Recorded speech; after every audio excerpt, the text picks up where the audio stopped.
I mean, why? Number one, it's my face as a child in the commercial. Me when I was little.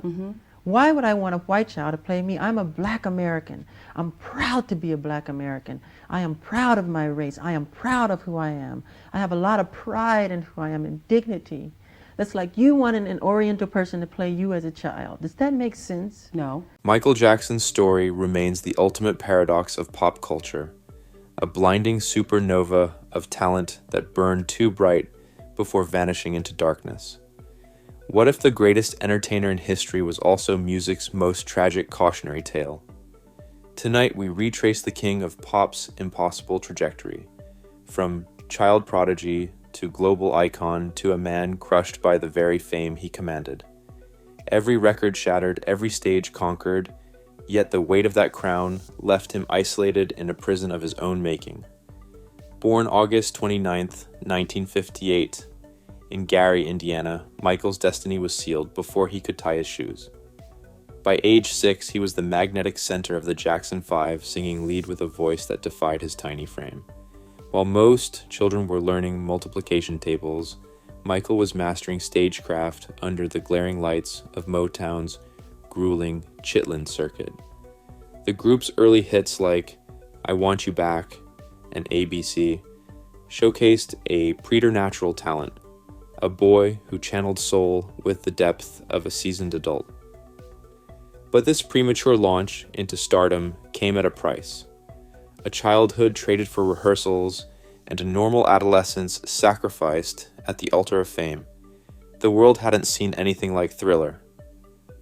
Released in 1982 when Jackson was just 24, the album didn't just break records, it obliterated them.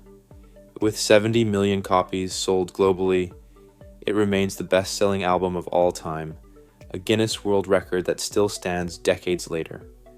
The music videos were cinematic events, transforming MTV from a niche channel into a cultural force.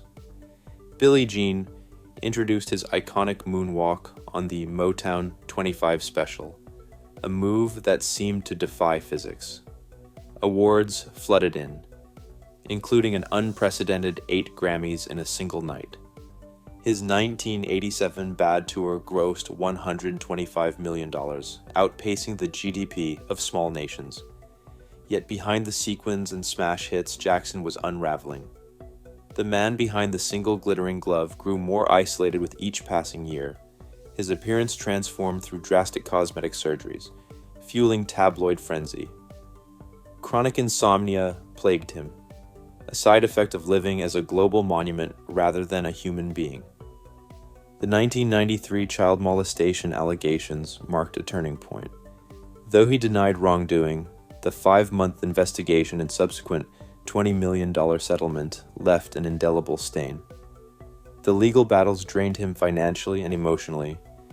Neverland Ranch, his whimsical escape from reality, was sold to cover debts.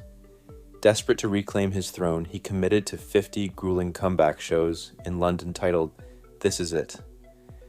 But sleep remained elusive, leading to reliance on dangerous sedatives. June 25th, 2009, 12:22 p.m. The moment music stood still. Michael Jackson was pronounced dead at 50 from cardiac arrest induced by propofol, a surgical anesthetic administered by his personal physician, Dr. Conrad Murray. The 2011 trial convicted Murray of involuntary manslaughter, but no legal verdict could undo the loss. In death, Jackson's legacy only grew. His streams now command over 42 million monthly Spotify listeners, more than half of today's living pop stars. The upcoming biopic, Michael, set for release on October 3rd, 2025, has trailers amassing millions of views, proving his cultural grip remains unshaken. Jackson's life was a masterclass in dichotomy. Revolutionary artistry paired with profound loneliness, boundless generosity shadowed by scandal, and a genius that both defined and destroyed him.